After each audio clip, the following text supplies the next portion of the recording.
Hello and good morning to all of you. मैं आशा करती हूँ कि आप सब बिल्कुल ठीक होंगे और आप सभी का स्वागत है हमारे channel current affairs by Ravi पे। तो first of all thank you so much कि आप सब ने मेरी तबीयत का पूछा कमेंट में कल के, और आप सब ने कंसर्न दिखाया मेरी हेल्थ के लिए। बट मैं बिल्कुल ठीक हूँ। और पिछले 2-3 दिनों से जो भी चेंजेस चैनल पर हो रहे हैं कि सर पढ़ाने लग गए थे और मैं नहीं पढ़ा रही थी, वो थे because of some personal reasons. तो मैं 2 दिन की छुट्टी पर थी, बट यहाँ से अब मैं ही आपको ये करंट अफेयर्स के सेशंस करवाने वाली हूँ, ठीक है। तो मेरे साथ इन सेशंस में ज़रूर बने रहिएगा अगर आप एक अच्छी प्रिपरेशन करना चाहते हैं करंट अफेयर्स की, क्योंकि जो भी लोग हमारे इन करंट अफेयर्स को रेगुलरली फॉलो करते हैं उन्हें पता होगा कि किस तरह से हम उनको प्रिपेयर कराते हैं उनका ये सब्जेक्ट। और अगर आप इनमें से किसी भी एग्ज़ाम की प्रिपरेशन कर रहे हैं तो आपको डेफिनेटली पता होगा कि करंट अफेयर्स का कितना इंपॉर्टेंट रोल होता है आपके पेपर में, और इसलिए बहुत ज़रूरी है कि आप इस सब्जेक्ट पर अपनी मजबूत ग्रिप बनाएं, ठीक है। तो फ्रेंड्स, यहाँ पर हम इन्हीं एग्जाम्स को टारगेट करते हैं और हर चीज़ को ध्यान में रखते हुए हम यहाँ पर अपने क्वेश्चंस को और क्लास को फ्रेम करते हैं, जिससे कि अगर आप आधे घंटे हमारे इन चैनल को दे रहे हैं तो आपको हम मैक्सिमम आउटपुट दे सकें। तो अगर हम चाहें तो यहाँ पर 15 क्वेश्चंस को बस 15 मिनट के अंदर अंदर क्वेश्चन आंसर करके ख़त्म कर सकते हैं, लेकिन हम यहाँ पर आपको मैक्सिमम चीज़ें रिवाइज़ करवाने की भी कोशिश करते हैं। जो ऑलरेडी आपने पढ़ लिया है उसको यहाँ पर हम बार बार आपके दिमाग में डालते रहते हैं, ताकि अगर ऐसा कोई क्वेश्चन एग्ज़ाम में आ जाए तो आपके माइंड से तुरंत स्ट्राइक हो जाए कि इसका आंसर क्या होना चाहिए, ठीक है।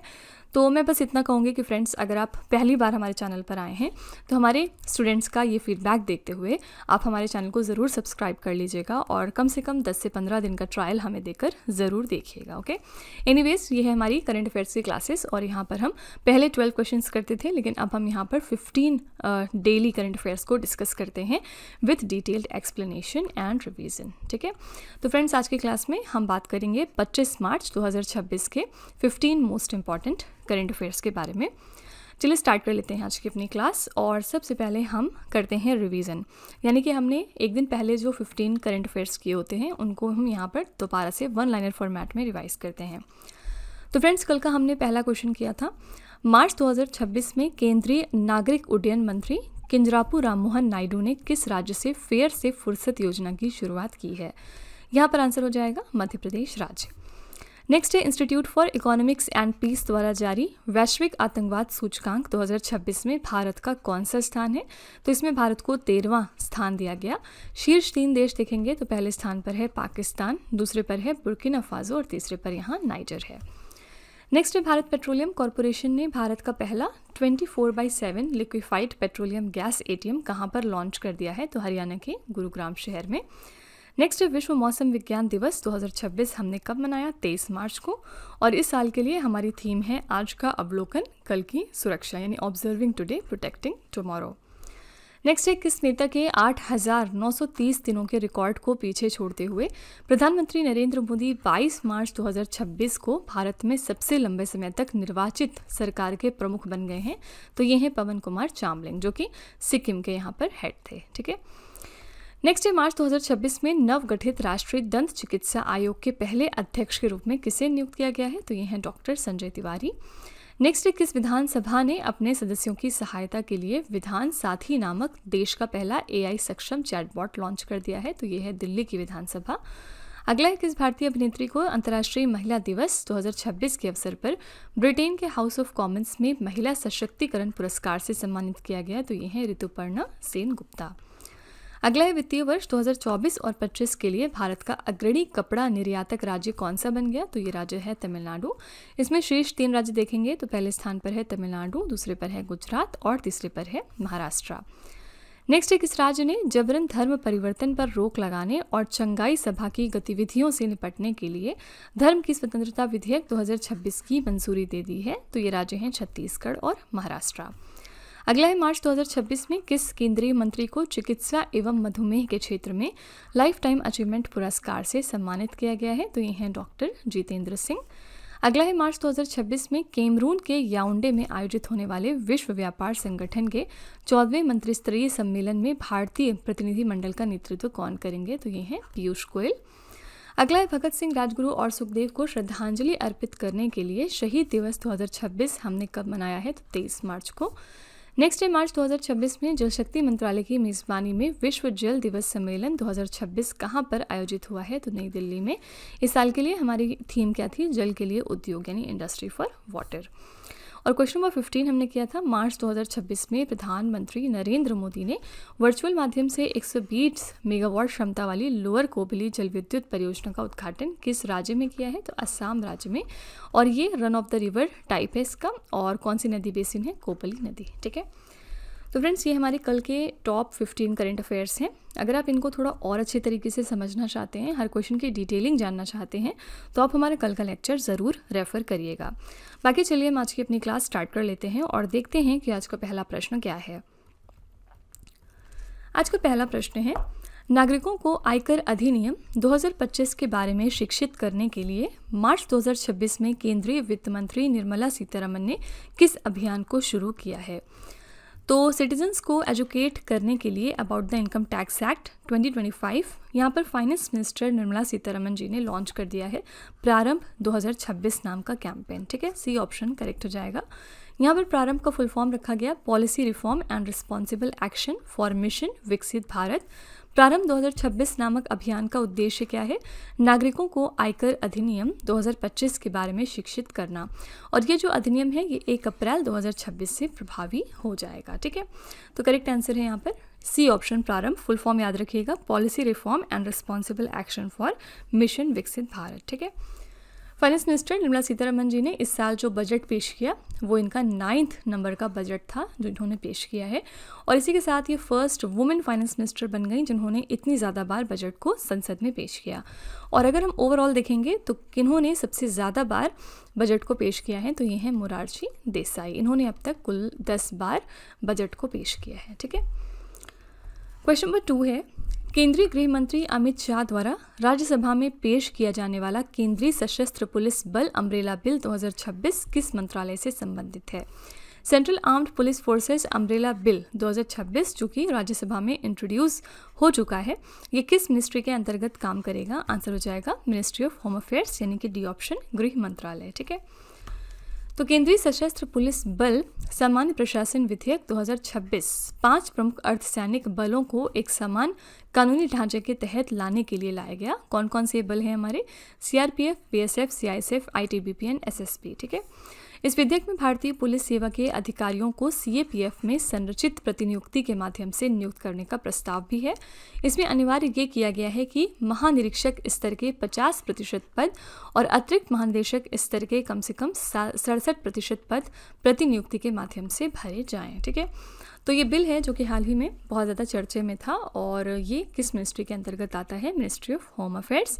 और इसको इंट्रोड्यूस किया है राज्यसभा में हमारे होम मिनिस्टर जी ने जो कि हैं अमित शाह। ठीक है फ्रेंड्स, यहाँ पर हम सीएपीएफ की बात कर रहे हैं और ये जो सीएपीएफ होता है बेसिकली इसके अंतर्गत 7 जो हैं वो सिक्योरिटी फोर्सेस हमारी आती हैं, ये बात याद रखिएगा। ठीक है, और कौन कौन सी ये 7 हमारी सिक्योरिटी फोर्सेस हैं? पहली यहाँ पर हो गई सीआरपीएफ, ठीक है, वेरी फेमस। उसके बाद है बॉर्डर सिक्योरिटी फोर्स, फिर है सीआईएसएफ, इसके बाद इंडो तिब्बतन बॉर्डर पुलिस, फिर असम राइफल्स, फिर एसएसबी और एनएसजी। ये 7 सिक्योरिटी जो फोर्सेस हैं हमारी वो इसके अंतर्गत आती हैं। ओके, और यहाँ पर 5 जो हमारी प्रमुख अर्धसैनिक बल हैं इनको एक समान कानूनी ढांचे के तहत लाने का इस बिल में प्रस्ताव रखा गया है। यहाँ पर एक और अपॉइंटमेंट के रिगार्डिंग करंट अफेयर्स याद रखिएगा कि बीएसएफ यानी बॉर्डर सिक्योरिटी फोर्स के लिए हमारे नए डायरेक्टर जनरल हाल ही में अपॉइंट हो गए हैं और इनका नाम है मिस्टर प्रवीण कुमार। ठीक है, इसी तरह से इंडो तिब्बतन बॉर्डर पुलिस में भी हमारे नए डायरेक्टर जनरल अभी 2026 में अपॉइंट हुए हैं और इनका नाम क्या है? इनका नाम है शत्रुजीत सिंह कपूर। ठीक है, तो फ्रेंड्स आप देख रहे हैं कि हम किस क्वेश्चन पे थे और हम कहाँ पर पहुँच गए हैं। तो यही तरीका होता है करंट अफेयर्स को पढ़ने का, आपको हर चीज़ को कनेक्ट और रिलेट करना चाहिए। अब यहाँ पर ऑप्शन में जैसे डिफेंस मिनिस्ट्री है तो आपको पता होना चाहिए हमारे डिफेंस मिनिस्टर कौन है? ये है मिस्टर राजनाथ सिंह। हमारे मिनिस्टर कौन है एक्सटर्नल अफेयर्स के लिए? तो डॉक्टर एस जयशंकर।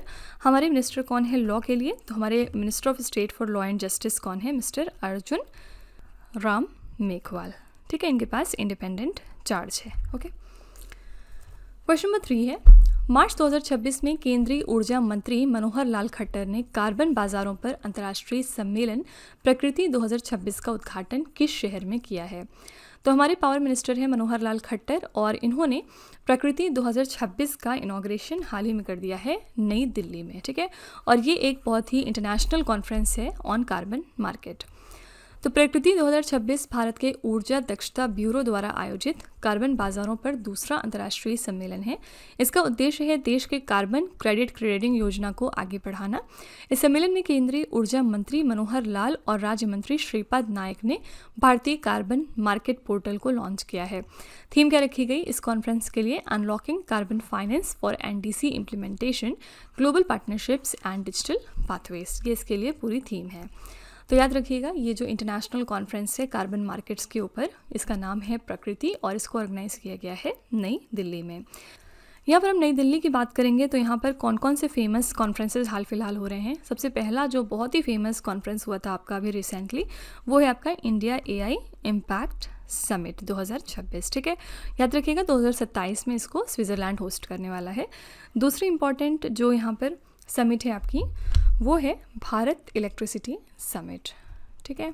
दूसरी ये समिट है। और इसी के साथ थर्ड जो मोस्ट इम्पॉर्टेंट समिट है वो है largest plastic event in Asia, जिसका नाम रखा गया है प्लास्ट इंडिया, ठीक है। ये भी यहीं पर होगा। चौथी इंपॉर्टेंट समिट जो है जो अगले महीने होगी, इसका नाम है कैश फ्लो समिट। याद रखिएगा ये अप्रैल मंथ में होगी। सारी की सारी समिट्स कहाँ पर हो रही हैं? नई दिल्ली में, इंडिया के अंदर, ठीक है। क्वेश्चन नंबर 4 है, विश्व क्षय रोग दिवस यानी विश्व टीबी दिवस 2026 कब मनाया गया? वर्ल्ड टीबी डे, हमने कल इसके बारे में बात की थी। वर्ल्ड ट्यूबरक्यूलोसिस डे हमारा कब होता है? तो 24 मार्च को हर साल हम ये दिन ऑब्जर्व करते हैं ताकि हम टीबी के बारे में अवेयरनेस क्रिएट कर सकें। विश्व क्षय रोग दिवस एक वैश्विक स्वास्थ्य जागरूकता अभियान है जिसका मुख्य उद्देश्य लोगों को इस समस्या और इसके निवारक उपायों के बारे में शिक्षित करना है। टीबी दिवस 24 मार्च को डॉक्टर रॉबर्ट कोच के सम्मान में हम मनाते हैं, जिन्होंने 1882 में टीबी पैदा करने वाले जीवाणु की खोज की थी। इस साल के लिए हमारी थीम क्या है? हाँ, हम टीबी को खत्म कर सकते हैं देशों के नेतृत्व में लोगों की शक्ति से, यानी कि yes we can end TB led by countries powered by the people, okay. तो करेक्ट आंसर हो जाएगा डी ऑप्शन। 24 मार्च को हम मनाते हैं वर्ल्ड टीबी डे। 22 मार्च को एक बहुत ही फेमस डे होता है जो अक्सर एग्जाम में पूछा भी जाता है, और यह है वर्ल्ड वाटर डे, ठीक है। 23 मार्च को आपका होता है वर्ल्ड मेट्रोलॉजिकल डे, और यहाँ पर 25 मार्च को आपका होता है international day of unborn child, यानी वो सभी बच्चे जो पैदा होने से पहले इस दुनिया से चले जाते हैं, उनको हम इस दिन ट्रिब्यूट पे करते हैं और उनको हम याद करते हैं, ठीक है। तो यहाँ पर ये सारे डेज़ आपके एग्जाम के लिए इंपॉर्टेंट है। और इसके अलावा मार्च के शुरू में, यानी कि अब आज जो है वो 25 मार्च है, लेकिन इसके पहले यानी 24 मार्च तक कौन कौन से डेज़ हमने सेलिब्रेट किए, आइए देख लेते हैं। धूम्रपान निषेध दिवस 2026 होता है 11 मार्च को, और इस साल के लिए हमारी थीम है धूम्रपान मुक्त जीवन की शुरुआत धूम्रपान मुक्त दिन से होती है। विश्व किडनी दिवस होता है आपका 12 मार्च को, और इस साल की हमारी थीम है सभी के लिए किडनी स्वास्थ्य, लोगों की देखभाल, पर्यावरण की सुरक्षा। विश्व नींद दिवस होता है 13 मार्च को, और थीम है इसकी अच्छी नींद लें, बेहतर जीवन जिए। अंतर्राष्ट्रीय गणित दिवस यानी पाई डे होता है 14 मार्च को, और थीम थी गणित और आशा। राष्ट्रीय टीकाकरण दिवस होता है आपका 16 मार्च को, और इसके लिए थीम थी सभी के लिए टीकाकरण मानवीय रूप से संभव है। अंतर्राष्ट्रीय खुशी दिवस हम मनाते हैं 20 मार्च को। विश्व कविता दिवस और विश्व कठपुतली दिवस एक ही दिन होता है, और वो है 21 मार्च। विश्व हिमनद दिवस होता है 21 मार्च को, और विश्व जल दिवस 22 मार्च को, पीछे हमने बात करी। इस साल के लिए हमारी थीम है वाटर एंड जेंडर, यानी जल और लैंगिक समानता, ठीक है। तो ये कुछ 2026 के इंपॉर्टेंट डेज हैं मार्च मंथ के, इनको आपको ध्यान में रख लेना है। नेक्स्ट है कृत्रिम बुद्धिमत्ता चिप उत्पादन को बढ़ाने के लिए टेराफैब प्रोजेक्ट को किसने शुरू किया है? टेराफैब प्रोजेक्ट को लॉन्च कर दिया है एलॉन मस्क ने। पर्पस क्या है? आर्टिफिशियल इंटेलिजेंस चिप का प्रोडक्शन जो है वो बढ़ाना, ठीक है। तो एलॉन मस्क ने टेक्सास के ऑस्टिन में टेराफैब नामक एक महत्वाकांक्षी सेमीकंडक्टर पहल की घोषणा कर दी है, जिसका उद्देश्य है एआई चिप उत्पादन को बढ़ाना। यह संयंत्र मुख्य रूप से टेस्ला की 5वीं पीढ़ी की एआई चिप यानी AI5 का उत्पादन करने वाला है, ठीक है। तो करेक्ट आंसर यहाँ पर हो जाएगा सी ऑप्शन। एलॉन मस्क इन्होंने टेराफैब प्रोजेक्ट को लॉन्च किया है ताकि एआई के चिप्स को ज़्यादा से ज़्यादा हम प्रोड्यूस कर सकें। यहाँ पर एक और आर्टिफिशियल इंटेलिजेंस बेस्ड एप्लीकेशन है जो बहुत न्यूज़ में था पिछले दिनों, और इसका नाम है नेवर अलोन एप्लीकेशन। 2025 का ये करंट अफेयर्स है। 2025 में इसको लॉन्च किया था एम्स दिल्ली ने, और यहाँ पर पर्पस क्या था? क्योंकि इनके यहाँ पर सुसाइड के केसेस बहुत ज़्यादा बढ़ते जा रहे थे बच्चों में, तो इसी चीज़ को टैकल करने के लिए एम्स दिल्ली ने AI based application never alone को लॉन्च किया था, ठीक है। क्वेश्चन नंबर 6 है, नीदरलैंड को पीछे छोड़ते हुए फरवरी 2026 में कौन सा देश भारत का तीसरा सबसे बड़ा निर्यात बाजार वाला देश बन गया है? तो कौन सी कंट्री है जिन्होंने नीदरलैंड्स को सरपास किया और इसी के साथ ये इंडिया का थर्ड लार्जेस्ट एक्सपोर्ट मार्केट बना है? तो ये देश है चाइना। ठीक है, बी ऑप्शन यहाँ पर करेक्ट है। वाणिज्य विभाग के आंकड़ों के अनुसार चीन को भारत का निर्यात 32.4% की तीव्र वृद्धि के साथ 1.67 अरब डॉलर तक पहुंच गया है। भारत के कुल निर्यात में पिछले वर्ष की तुलना में 0.81% की गिरावट आई और ये 36.61 बिलियन डॉलर रहा है। ठीक है, भारत के सबसे बड़े निर्यात गंतव्य वाले देश कौन से हैं? पहले स्थान पर है संयुक्त राज्य अमेरिका, दूसरे पर है संयुक्त अरब अमीरात, तीसरे पर है चीन और चौथे पर है नीदरलैंड।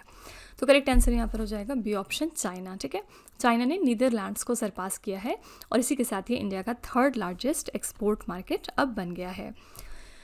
फ्रेंड्स, पिछले दिनों हमने न्यूक्लियर स्टॉक पाइल के बारे में बात की थी कि किसके पास न्यूक्लियर वेपन ज़्यादा है, न्यूक्लियर स्टॉक ज़्यादा है, और इसमें हमने देखा था कि फर्स्ट पोजीशन पर कौन सा देश था? रशिया। ठीक है, दूसरे पोजीशन पर था यहाँ पर यूएस और थर्ड पोजीशन पर था चाइना। चाइना जो है यहाँ पर थर्ड था।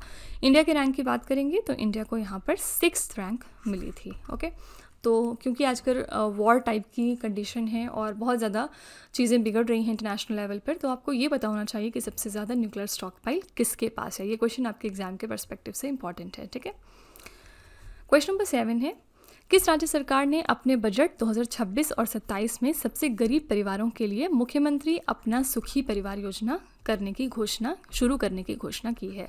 मुख्यमंत्री अपना सुखी परिवार योजना को लॉन्च किया है हिमाचल प्रदेश की सरकार ने अपने यहाँ की सबसे पुअरेस्ट फैमिलीज़ के लिए। ठीक है, हिमाचल प्रदेश में 1 लाख BPL यानी बिलो पॉवर्टी लाइन परिवारों को मुख्यमंत्री अपना सुखी परिवार योजना में शामिल किया जाएगा।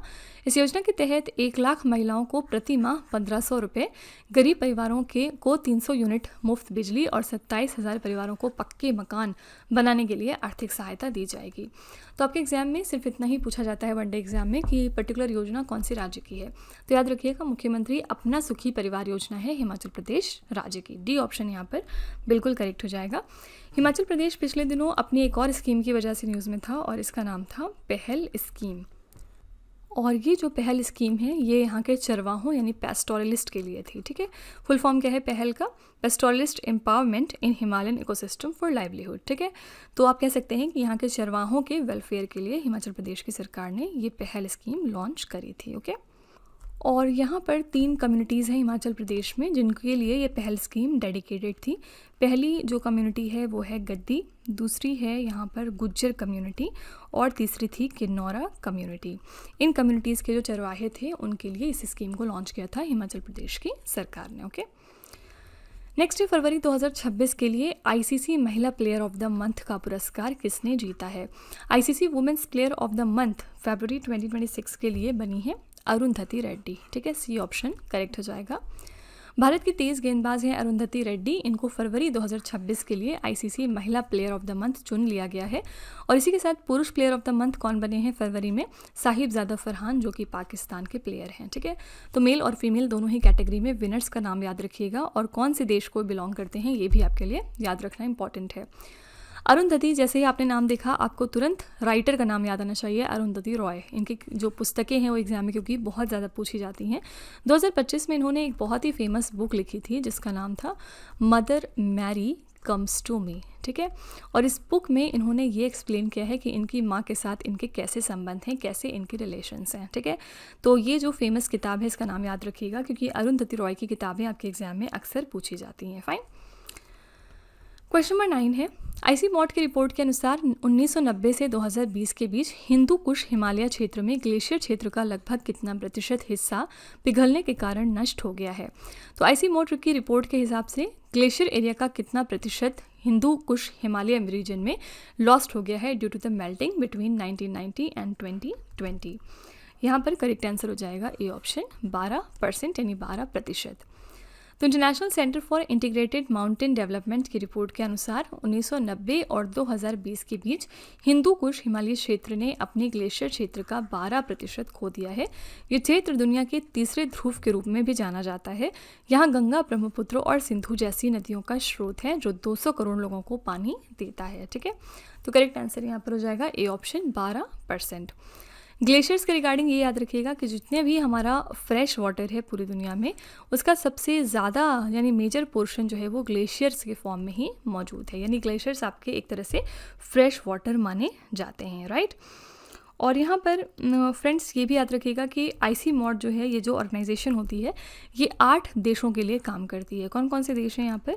पहला हो गया आपका अफ़गानिस्तान, दूसरा है बांग्लादेश, तीसरा है यहाँ पर भूटान, इसके बाद है फिर चाइना, फिर नेक्स्ट है इंडिया, फिर इसके बाद नेक्स्ट है नेपाल, पाकिस्तान एंड म्यांमार। ये 8 देश हैं जिनके वेलफेयर के लिए, जिनके माउंटेन्स के लिए ये जो ऑर्गेनाइजेशन है ये काम करता है। और इसका हेडक्वार्टर अगर आपसे एग्जाम में पूछा जाए तो इसका हेडक्वार्टर नेपाल के काठमांडू में है, ठीक है। क्वेश्चन नंबर 10 है, 15 साल की उम्र में महिला T20 इंटरनेशनल में शतक लगाने वाली दुनिया की सबसे कम उम्र की खिलाड़ी कौन बन गई हैं? तो who has become the youngest player in the world to score a century in the women's T20 international at the age of just 15 years? इनका नाम क्या है? इनका नाम है फैनी उटागुशिमा निंदे, ठीक है। ये रवांडा देश को बिलोंग करती हैं। रवांडा की युवा क्रिकेटर हैं। इन्होंने महिला T20 अंतर्राष्ट्रीय क्रिकेट में सबसे कम उम्र में शतक लगाने का रिकॉर्ड बनाकर एक नया इतिहास रच दिया है। महज 15 साल और 223 दिन की उम्र में उन्होंने नाइजीरिया इन्विटेशनल टूर्नामेंट में घाना के खिलाफ 65 गेंदों पर नाबाद 111 रन बनाए, ठीक है। तो यहाँ पर आंसर हो जाएगा डी ऑप्शन। ये यंगेस्ट प्लेयर बन गई हैं इन द वर्ल्ड जिन्होंने सेंचुरी स्कोर की इन द वुमेन्स T20 इंटरनेशनल सिर्फ 15 सालों में, ओके। यहाँ पर ऑप्शन में प्रोस्कोविया एलोको हैं। ये कौन से देश को बिलोंग करती हैं? ये युगांडा देश से हैं। स्मृति मंधाना कहाँ से हैं? इंडिया से हैं। और एमी हंटर भी ऑप्शन में है और ये आयरिश प्लेयर हैं, यानी आयरलैंड देश को बिलोंग करती हैं। स्मृति मंधाना के बारे में याद रखिएगा कि 10,000 रन इंटरनेशनल मैचेस में बनाने वाली ये 4th फीमेल प्लेयर बनी है, फीमेल क्रिकेटर, और ऐसा करने वाली ये 2nd इंडियन बनी है, क्योंकि इनके पहले किसने ये रिकॉर्ड बनाया था? मिथाली राज ने, ठीक है। क्वेश्चन नंबर 11 है, यूरोपीय परमाणु अनुसंधान संगठन जिसका नाम है सर्न, इसके वैज्ञानिकों ने लार्ज हैड्रॉन कोलाइडर में एक नए उप परमाणु कण GCC+ बैरियन की खोज की। ये प्रयोगशाला कहाँ पर स्थित है? ये प्रयोगशाला है स्विट्जरलैंड के जेनेवा शहर में। सी ऑप्शन करेक्ट हो जाएगा। सर्न के वैज्ञानिकों ने लार्ज हैड्रॉन कोलाइडर में एक नए उप परमाणु कण GCC+ बैरियन की खोज कर दी है, जो 2 चार्म क्वार्क और एक डाउन क्वार्क से बना है। ये एक दुर्लभ खोज है क्योंकि ये प्रोटॉन से लगभग 4 गुना भारी है। ये खोज क्वांटम क्रोमोडायनेमिक सिद्धांतों और स्ट्रॉन्ग न्यूक्लियर फोर्स को समझने में हमें फर्दर मदद करने वाली है, ठीक है। तो ये ऑब्जर्वेटरी या ये लेबोरेटरी कहाँ पर है? याद रखिएगा स्विट्जरलैंड के जेनेवा शहर में। कल हमने बात करी थी स्विट्जरलैंड के जेनेवा में कौन कौन सी ऑर्गेनाइजेशंस के हेडक्वार्टर्स मौजूद हैं। अगर आप ये समझना चाहते हैं तो आप हमारा कल का लेक्चर रेफर करिएगा। बाकी फ्रांस के पेरिस शहर में किसका हेडक्वार्टर है? यूनेस्को का हेडक्वार्टर है। और इसी के साथ अगर हम बात करेंगे जर्मनी के म्यूनिक शहर की, तो जर्मनी में आपके कौन कौन से हेडक्वार्टर्स हैं? सबसे पहले यूरोपियन सेंट्रल बैंक का हेडक्वार्टर यहाँ पर है। इंटरनेशनल ऑर्गेनाइजेशन फॉर स्टैंडर्डाइजेशन का भी हेडक्वार्टर यहीं पर है। ऑस्ट्रेलिया के वियना में एक फेमस बॉडी है जिसका हेडक्वार्टर है इंटरनेशनल एटॉमिक एनर्जी एजेंसी। इसके अलावा यूनिडो का हेडक्वार्टर्स आपको यहीं पर मिल जाएगा और United nation office on drugs and crimes का भी हेडक्वार्टर यहीं पर मौजूद है, ठीक है। क्वेश्चन नंबर 12 है, मार्च 2026 में किस नोबेल शांति पुरस्कार विजेता की नई पुस्तक करुणा द पावर ऑफ कंपैशन का विमोचन किया गया? करुणा द पावर ऑफ कंपैशन ये किसकी किताब है? ये किताब लिखी है कैलाश सत्यार्थी ने, जो कि हमारे नोबेल पीस प्राइज़ विनर भी रह चुके हैं। तो इस पुस्तक का विमोचन न्यायमूर्ति सूर्यकांत और पूर्व पुडुचेरी उपराज्यपाल किरण बेदी की उपस्थिति में हुआ है। कैलाश सत्यार्थी भारत के एक प्रमुख समाज सुधारक और बाल अधिकार कार्यकर्ता हैं। उन्हें 2014 में नोबेल शांति पुरस्कार से सम्मानित किया गया था, जो उन्होंने पाकिस्तान की मलाला यूसुफजई के साथ साझा किया था, ठीक है। करेक्ट आंसर यहाँ पर है कैलाश सत्यार्थी। इनकी ये किताब है जिसका नाम है द करुणा, ठीक है। और यहाँ पर नोबेल पीस प्राइज़ विनर की अगर हम बात करें 2026 में, तो ये किसको मिला था? ये मिला था मारिया कोरिना मचाडो को, ठीक है। और ये कौन से देश को बिलोंग करती हैं? तो ये वेनेजुएला देश को बिलोंग करती हैं। वेनेजुएला के ऊपर जब अभी यूएस ने अटैक किया था अभी लास्ट मंथ फरवरी में, उस दौरान भी ये बहुत ज़्यादा चर्चे में आई थी क्योंकि इन्होंने अपना ये नोबेल पीस प्राइज़ जो था ये गिफ्ट किया था यूएस के प्रेसिडेंट डोनाल्ड ट्रंप को, और इस वजह से कंट्रोवर्सी का शिकार हुई थी, ठीक है। यहाँ पर चलिए हम 2026 के कुछ इंपॉर्टेंट राइटर्स के नाम जो हैं वो रिवाइज कर लेते हैं। The golden road how ancient India transform the world, ये किताब लिखी है विलियम डेलरिम्पल ने। 4 स्टार्स ऑफ डेस्टिनी लिखी है जनरल एम नारवने ने। द सेज हु री इमेजिन्ड हिंदुइज्म, ये बुक है शशि थरूर की। इनकी किताबें भी एग्जाम में बहुत पूछी जाती हैं। History that India ignored, Prem Prakash की किताब का नाम है। Atal Bihari Vajpayee, the eternal statesman की किताब लिखी है विजय गोयल ने। महात्मा अ ग्रेट कम्युनिकेटर, धीरज काकाड़िया की किताब है। अग्नि सरासुलु, विकसित इंचना कमलम, द्रौपदी मुर्मू, ये लिखा है यार लगड्डा लक्ष्मी प्रसाद ने। The unprecedented success story of the first indigenous supersonic multi target surface to air missile system Akash, लिखी है जी चंद्रमौली ने। रिक्लेमिंग इनक्रेडिबल के नाम की किताब लिखी है नवीन कुंदू ने। ठीक है, नेक्स्ट है वर्ष 2027 में कौन सा देश पहली बार राष्ट्रमंडल युवा खेलों के 8वें संस्करण की मेज़बानी करेगा। तो कॉमनवेल्थ यूथ गेम्स जो 2027 में होंगे, इसका ये 8वां एडिशन होने वाला है और इसको कौन सा देश है जो होस्ट करेगा, तो ये है माल्टा और पहली बार ये होस्ट करेगा। ठीक है, तो कॉमनवेल्थ यूथ गेम्स एक अंतर्राष्ट्रीय बहु खेल प्रतियोगिता है जिसमें राष्ट्रमंडल देशों के 14 से 18 वर्ष के युवा एथलीट भाग लेते हैं। यहाँ पर 8 प्रतियोगी खेल शामिल होंगे। पहली बार शामिल किए गए खेल कौन से हैं? नौकायन और वाटर पोलो। माल्टा भूमध्य सागर में स्थित एक यूरोपीय द्वीप देश है। राजधानी है वेलेटा, मुद्रा चलती है यूरो और यहाँ पर प्रधानमंत्री हैं रॉबर्ट अबेला। ठीक है, तो माल्टा पहली बार होस्ट करने वाला है कॉमनवेल्थ यूथ गेम्स को। कब? 2027 में। यहाँ पर कॉमनवेल्थ यूथ गेम्स था, लेकिन अगर हम सिर्फ कॉमनवेल्थ गेम्स की बात करें तो 2026 में इसके लिए कौन सी जगह है जो वेन्यू रहने वाली है, तो ये है स्कॉटलैंड का ग्लासगो शहर। ठीक है, याद रखिएगा जो हमारे कॉमनवेल्थ गेम्स हैं ये हर 4 साल पर रिपीट होते हैं। इसी तरह से जो विंटर ओलंपिक्स हैं ये भी हर 4 साल पर रिपीट होते हैं। क्वेश्चन नंबर 14 है, जून 2026 में भारत और चीन के बीच 7 साल के अंतराल के बाद किस दर्रे के माध्यम से सीमा व्यापार फिर से शुरू होने जा रहा है। तो इंडिया और चाइना का ये कौन सा बॉर्डर ट्रेड है जो एक बार फिर से शुरू होगा after a gap of 7 years. तो ये जो बॉर्डर की हम बात कर रहे हैं ये कहाँ पर है? तो लिपुलेख दर्रे पर। सी ऑप्शन करेक्ट हो जाएगा। लिपुलेख दर्रा कहाँ है? ये उत्तराखंड के कुमाऊं क्षेत्र को तिब्बत से जोड़ता है। जून 2026 से यहाँ से स्थानीय व्यापारियों के लिए व्यापार फिर से शुरू होगा। ये कदम 2020 में कोविड-19 महामारी के दौरान लगाए गए 7 साल के प्रतिबंध को समाप्त करेगा। भारत चीन के बीच प्रमुख व्यापार मार्ग कौन कौन से हैं? पहला है नाथुला दर्रा, ये सिक्किम में है। गंगटोक भारत को लासा तिब्बत के साथ ये जोड़ता है। शिवकीला दर्रा हिमाचल प्रदेश में है और लिपुलेख दर्रा जो है वो उत्तराखंड में है। ये सारे दर्रे जो हैं वो भारत और चीन के बीच के हैं। ठीक है, तो यहाँ पर करेक्ट आंसर हो जाएगा सी ऑप्शन, लिपुलेख पास। ओके, इंडिया और चाइना की हमने बात करी। इंडिया और चाइना को जो लाइन डिवाइड करती है यानी जो इनके बीच की बाउंड्री है उसका नाम क्या है? इसका नाम है मैकमोहन लाइन। इसी तरह से इंडिया और पाकिस्तान के बीच की जो बॉर्डर है उसको हम कौन सा नाम देते हैं? उसका नाम होता है रेड क्लिफ लाइन। ठीक है, आज का आखिरी प्रश्न है, किस भारतीय पर्वतारोही ने सबसे कम समय में दुनिया के 7 महाद्वीपों की सबसे ऊंची ज्वालामुखी चोटियों पर चढ़ाई करके गिनीज वर्ल्ड रिकॉर्ड बना लिया है? ये इंडिया की कौन सी माउंटेनियर है? इनका नाम है भूपति राजू अनमिश वर्मा। ठीक है, ये इन्होंने गिनीज वर्ल्ड रिकॉर्ड बनाया है for climbing the highest volcanic peaks of all 7 continents in the shortest time. तो भारत के भूपति राजू अनमिश वर्मा ने 7 ज्वालामुखी चोटियों पर सबसे कम समय में चढ़ाई करने का रिकॉर्ड बनाकर गिनीज वर्ल्ड रिकॉर्ड में अपना नाम दर्ज कराया। आंध्र प्रदेश राज्य को ये बिलोंग करते हैं और इन्होंने इन चोटियों पर सिर्फ 92 दिन 4 घंटे और 45 मिनट में चढ़ाई की है। ठीक है, तो ये इंडिया से हैं और इंडिया में भी कहाँ से? आंध्र प्रदेश राज्य को ही बिलोंग करते हैं। ठीक है, करेक्ट आंसर है डी ऑप्शन, भूपति राजू अनमिश वर्मा। तो फ्रेंड्स, ये थे आज के हमारे टॉप 15 करंट अफेयर्स। मैं पूरी उम्मीद करती हूँ कि आपको ये हमारा सेशन पसंद आया होगा। आप अपना फीडबैक कमेंट में ज़रूर लिखिएगा इस क्लास के रिगार्डिंग। चलिए आपके टेस्ट पर चलते हैं। लास्ट में हम आपके लिए 3 क्वेश्चन का एक छोटा सा टेस्ट रखते हैं ताकि आप खुद को एनालाइज कर सकें। आज का पहला प्रश्न है, वर्ष 2027 में कौन सा देश पहली बार राष्ट्रमंडल युवा खेलों के 8वें संस्करण की मेज़बानी करेगा? दूसरा प्रश्न है, विश्व क्षय रोग दिवस 2026 हमने कब मनाया? और तीसरा प्रश्न है, कृत्रिम बुद्धिमत्ता चिप उत्पादन को बढ़ाने के लिए टेराफैब प्रोजेक्ट को किसने शुरू किया है? तो फ्रेंड्स, ये 3 क्वेश्चंस आपके लिए हैं एज अ होमवर्क। इनका जवाब आप कमेंट में ज़रूर लिखिएगा। इसी के साथ हमारी क्लास यहाँ पर एंड होती है। क्लास कैसी लगी इसका फीडबैक आपको कमेंट में देना है।